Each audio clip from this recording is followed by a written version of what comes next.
Buenas noches, queridos amigos, queridas amigas, a una nueva sesión de Diálogos al Café, Marcos Escudero. Desde hace un tiempo veíamos la necesidad de reflexionar, pensar en el MAS como proyecto histórico, como partido, al margen de los problemas que la polarización y la vida política van expresándose con más facilidad que el análisis a fondo.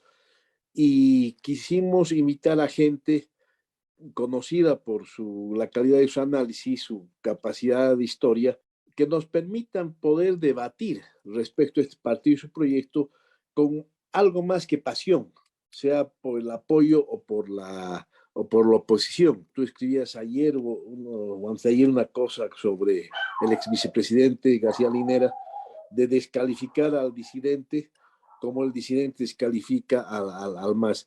Es lo que queremos evitar en este espacio de reflexión y esperemos que lo logremos con la calidad académica de Fernando Molina, que es un periodista, devenido sociólogo, ahora analista y un humanista en general, yo diría. Fernando, por favor. Muy buenas noches. En su clásico ensayo Las masas en noviembre, referido a los acontecimientos de 1979, René Zavaleta observó que tras estos acontecimientos, se podía intuir la progresiva formación de un movimiento democrático.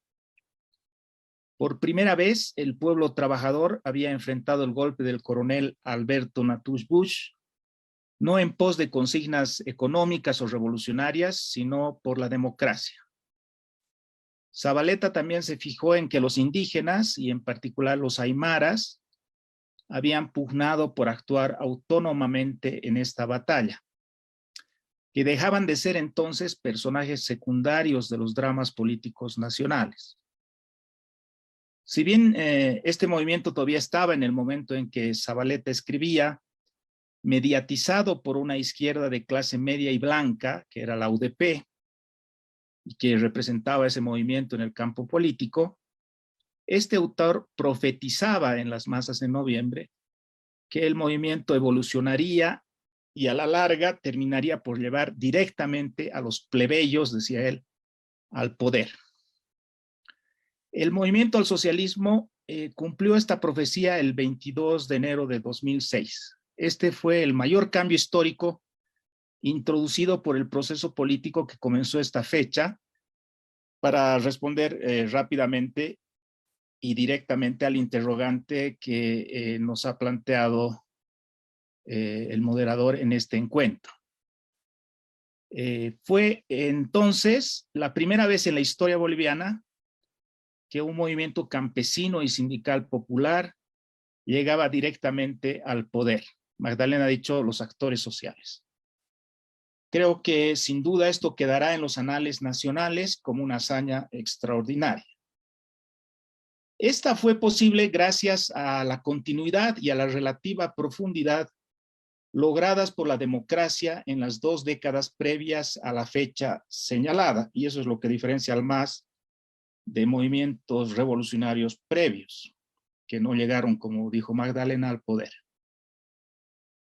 Fue la democracia durante 2 décadas la que propició este momento de ascenso de los plebeyos al poder.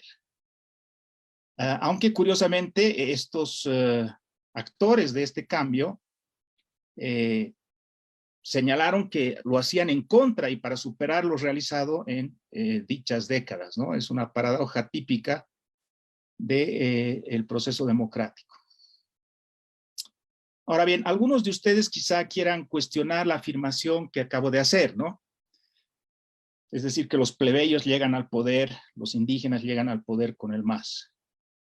Desde el comienzo de la existencia del MAS, sus críticos han dudado de la legitimidad de su rótulo popular. Una de las formas en que lo hicieron fue negar que el líder de este partido, Evo Morales, fuera realmente indígena. Para refutarlo usaron principalmente razones lingüísticas.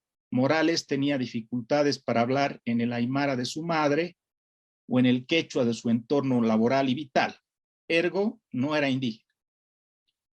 Mario Vargas Llosa, por ejemplo, decidió en una columna que el presidente boliviano era un mestizo por su forma de hablar y no dejó de añadir con retintín racista que además era astuto, es decir, avivado, como la literatura criolla ha supuesto siempre que sean los cholos, ya que se hacía pasar por un modesto y mal vestido indio para lograr sus objetivos políticos. Estas críticas no tomaban en cuenta los cambios que vivían los indígenas bolivianos como resultado de los procesos de modernización y de las presiones del racismo crónico de la sociedad. Uno de estos cambios ha sido, como se sabe, el abandono por parte de estos de los idiomas nativos, que hacen vulnerables a quienes saben manejarlos, y una paralela inclinación hacia el monolingüismo castellano que está asociado a un mayor estatus social. Otra estrategia para lograr ascenso social y evitar la discriminación de los indígenas ha sido el sindicalismo, que fue la vocación inicial de este indígena Evo Morales, y que luego, como ha señalado Magdalena, no continuó desde el poder, por lo menos como principal identidad. Pero también era una estrategia indígena de blanqueamiento o al menos de mejor inserción en la sociedad. Pero la biografía de Morales es incontestable, ¿no? Ningún otro presidente boliviano, ni Belsu, que tenía ascendencia árabe, ni Melgarejo, que era alto y barbado, ni Santa Cruz, que pertenecía a la élite criolla, ningún otro presidente ha tenido una cuna tan modesta, tan rural y tan indígena como Evo Morales. También se ha señalado varias veces que el entorno evista estaba constituido por elementos de la clase media, como Álvaro García Linera, Juan Ramón Quintana, Carlos Romero, Gabriela Montaño, Adriana Salvatierra, etc. Todos ellos ocuparon importantes cargos ejecutivos y parlamentarios en los 3 gobiernos de Morales. Esto es indudable, pero también hay que señalar que todos ellos fueron invitados al MAS cuando éste ya se aprestaba, contra sus propias expectativas, a tomar el poder. Y que a esa posición expectante y al borde del poder lo habían llevado Morales, Santos Ramírez, Leonilda Zurita, Silvina Cuellar, Román Loaiza, David Choquehuanca, Walter Delgadillo, Huracán Ramírez, Abel Mamán y muchos otros líderes populares. Al mismo tiempo que el entorno clase mediero que he mencionado se iba haciendo fuerte en las estructuras políticas del país, el núcleo campesino, obrero y vecinal se mantenía como un factor importantísimo, tanto de gobierno como de gobernabilidad, en los sucesivos gobiernos del MAS. Aunque, por otra parte, este núcleo no dejase de expresar unas deficiencias educativas y performativas que eran esperables, digamos, de los indígenas y los pobres en una sociedad racista y fuertemente desigual como la boliviana.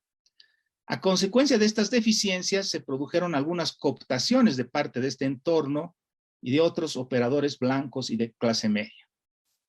También hubo ciertos blanqueamientos sistémicos, como las normas para garantizar que los funcionarios públicos fueran necesariamente profesionales universitarios, que fueron aprobadas para resistir las presiones de los sindicatos para colocar directamente a sus representantes en el aparato público.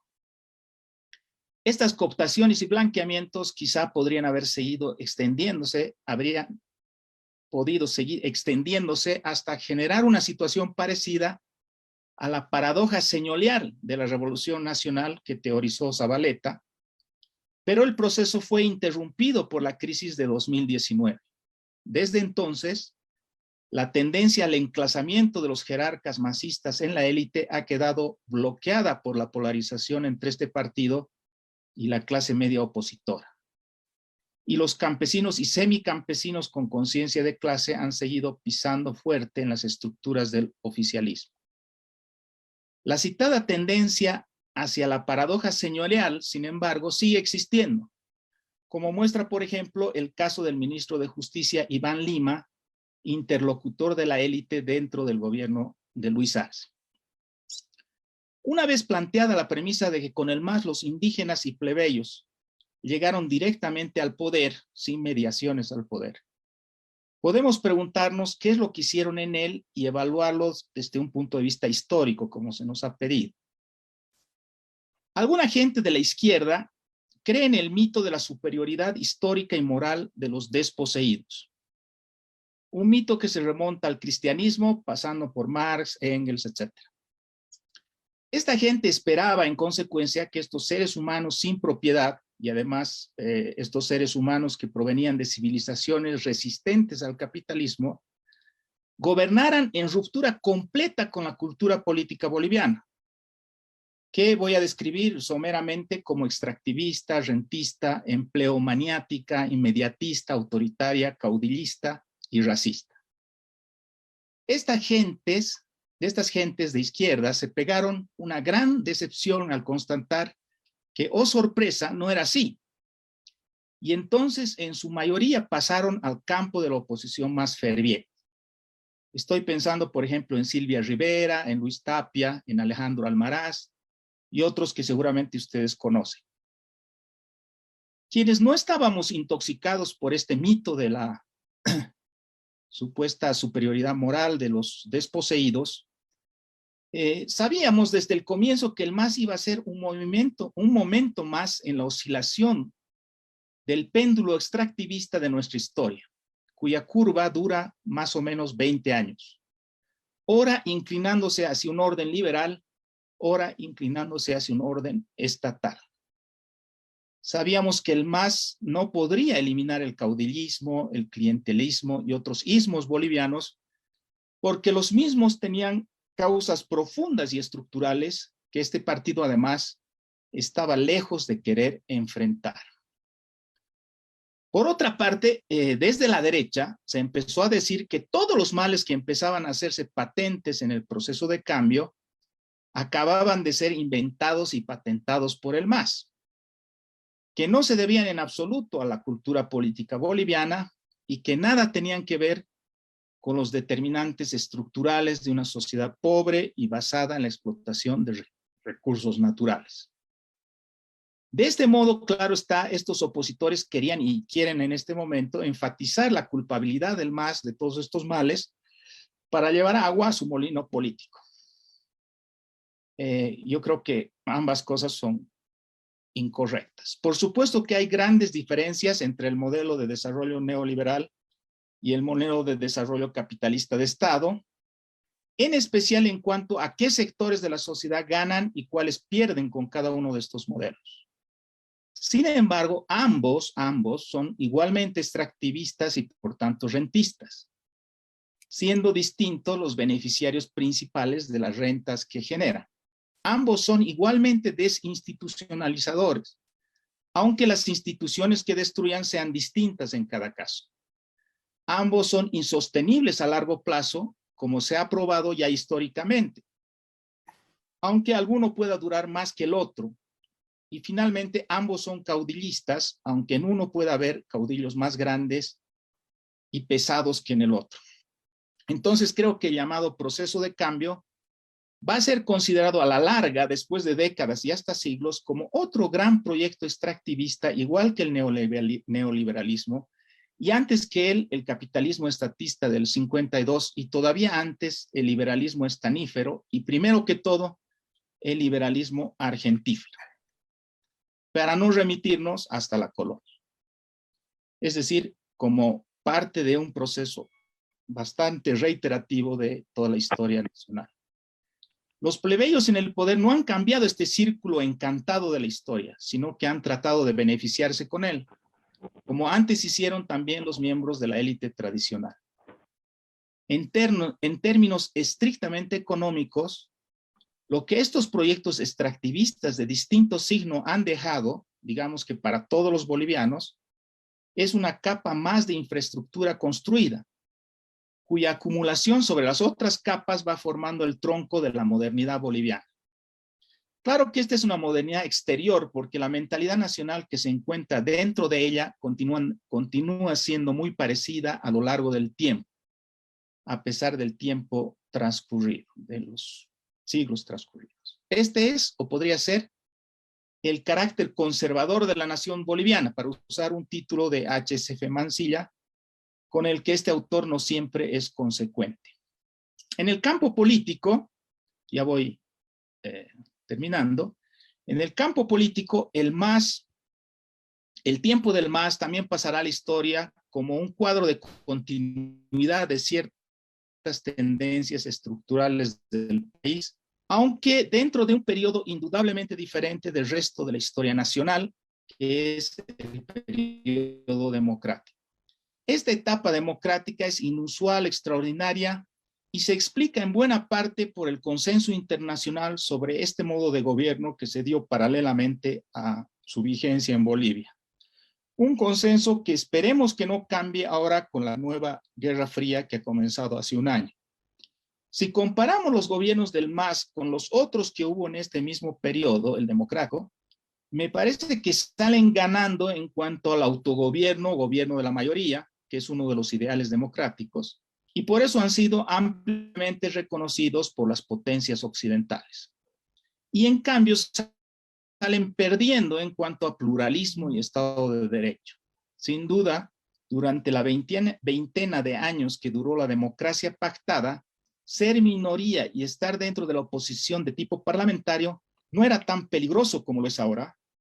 Y si bien el sistema de justicia en esa época estaba cooptado políticamente y era corrupto, esta cooptación no era monopartidaria y por eso la corrupción estaba más acotada y no se había desbordado como ocurre ahora. Finalmente, si entonces había represión contra los opositores extraparlamentarios, Magdalena ha señalado algunos casos, yo podría recordar también la masacre de Amayapampa, etcétera. A pesar de esa represión, normalmente esta no se traducía en lawfare, en una judicialización en contra de estos actores. Solo hubo pocas excepciones, como la defenestración de Edgar Oblitas de la Corte Suprema de Justicia y el apresamiento de Manuel Morales Dávila. Si se comparan los gobiernos del MAS con otros de fuera del periodo democrático, no creo, como algunos dicen ahora, que sean peores en términos democráticos. Hace poco la presidenta de la Federación de Periodistas, Zulema Lanes, declaró que hoy estamos peor que durante las dictaduras militares. Pienso que esta es una exageración retórica. Para dar solo un argumento, tanto Alanes como otros opositores como Ronald McLean, Yanine Áñez e incluso Luis Fernando Camacho pueden decir en esta época en los periódicos y las televisiones que vivimos en una dictadura, lo que sin duda hubiera sido imposible bajo Banzer o García Mesa, especialmente si se trataba de alguien en la ubicación de Áñez o de Camacho. En todo caso, no se deben ignorar las tendencias iliberales del MAS, que se originan en el sustrato corporativo del que emerge y que se agravan por la influencia de ciertas ideologías revolucionarias sobre el pensamiento izquierdista nacional. Ahora bien, dicho esto, no podemos pensar que el MAS introdujo el reeleccionismo o el semi-bipartidismo sucio en nuestra historia. Es conocido que otros presidentes del pasado intentaron reelegirse constantemente con iguales resultados catastróficos que los obtenidos por Evo Morales. Y el semi-bipartidismo sucio, es decir, la lucha entre un partido parlamentario hegemónico y un partido o un grupo de partidos parlamentarios contrahegemónicos, que pueden hacer oposición, pero al mismo tiempo se hallan impedidos de llegar al poder por la vía electoral. Este bipartidismo sucio ha sido el sistema de partidos más común de la historia boliviana. Se dio en el periodo conservador y en el periodo liberal y en el periodo republicano. La democracia pactada fue entonces una excepción neta en esta historia democrática boliviana, que probablemente se dio a la ausencia, porque también el bipartidismo se dio en la época del MNR, ¿no? 56 al 64. La democracia, y en la época de Barrientos, en fin. La democracia pactada fue una excepción neta, digamos, que probablemente se debió a la ausencia en esa época de un partido hegemónico en tal lapso. De modo que creo que la historia archivará el proceso de cambio como una más de las concreciones temporales y acotadas de un conjunto de fuerzas y disposiciones de larga duración dentro de la sociedad boliviana y por tanto una continuación a comienzos del siglo XXI de muchos clivajes repetitivos de nuestra historia que no he mencionado aún, como la tensión entre territorios del norte y de los del sureste, o entre las culturas regionales y las culturas migrantes, o entre el desarrollismo y la naturaleza. Quizá lo que la historia destacará como pionero y original de este tiempo, en tanto obra del proceso de cambio, será lo que también corresponde con la otra singularidad de este que ya he mencionado, de haber sido comandado por indígenas y plebeyos. Y esta contribución original será, por supuesto, la valoración que se ha hecho en este tiempo de los capitales lingüísticos, simbólicos, culturales, religiosos, históricos y biológicos de los pueblos indígenas. Aquí discrepo completamente con Magdalena, creo que eso es lo más importante más bien del proceso de cambio para la historia, porque estos capitales previamente habían sido marginalizados y despreciados por la cultura criolla, castellano hablante y eurocentrista y por el proyecto de construcción monocultural de una república mestiza. Esta revaloración de los capitales indígenas se ha expresado en las formas del Estado plurinacional, su ceremonial, su simbología y en varias acciones de afirmación positiva como las jurisdicciones especiales indígenas, las cuotas en ciertos órganos del Estado y los mensajes obligatorios contra el racismo en los medios de comunicación. Equilibradamente, creo que la historia también contabilizará en el futuro que estas políticas se trancaron en un estadio puramente político y no llegaron a penetrar realmente en la sociedad. Por ejemplo, mediante una real exigencia de uso en el Estado de los idiomas nativos o el establecimiento de cuotas indígenas en la educación elitista. Aún así, pienso que los gobiernos del MAS han sido los menos racistas que hemos tenido, sin dejar de serlo del todo. Pese a haber tenido mucho poder en su momento, han sido gobiernos subalternos, un oxímoron interesante y que probablemente puede dar tela que cortar a la sociología boliviana. Para terminar, preguntémonos qué legará a la posteridad este tiempo de cambio plurinacional. Puesto que su obra está embutida dentro del destructivo péndulo extractivista que modela la historia nacional, probablemente muy poco quede a mediano plazo del proceso de cambio.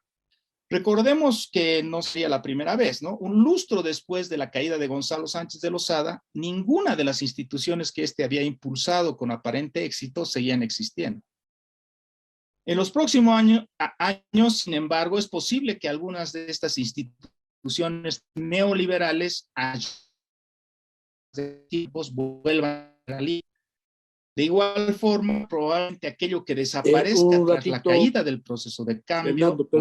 Fernando. Sí, ya. Estás un poco, todavía ¿sí? No tienes 5 minutos. Está entrecortada tu voz y podrías recorrer el chip un poco atrás para que se te entienda bien. Ya, para terminar, preguntémonos qué legará a la posteridad este tiempo de cambio plurinacional.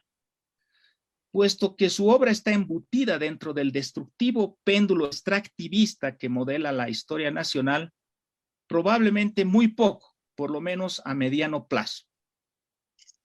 Recordemos que un lustro después de la caída de Gonzalo Sánchez de Lozada, ninguna de las instituciones que éste había impulsado con aparente éxito seguía existiendo.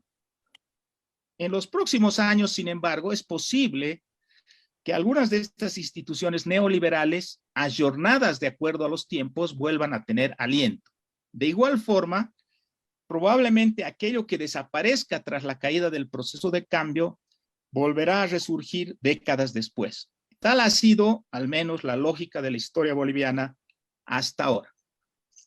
Lo que parece que será una consecuencia irreversible y perdurable de esta época es el cambio en la subjetividad del movimiento trabajador e indígena que ha creado al MAS y lo ha sostenido contra viento y marea, porque ha significado para él, como ya dijimos, un mecanismo idóneo para acceder al poder político del país. El MAS como tal instrumento político posiblemente mutará hasta hacerse irreconocible en los próximos años. Magdalena ya ha señalado eso. Coincido, posiblemente el MAS, como lo conocemos, mutará hasta hacerse irreconocible en los próximos años, o ya ha mutado en muchos sentidos.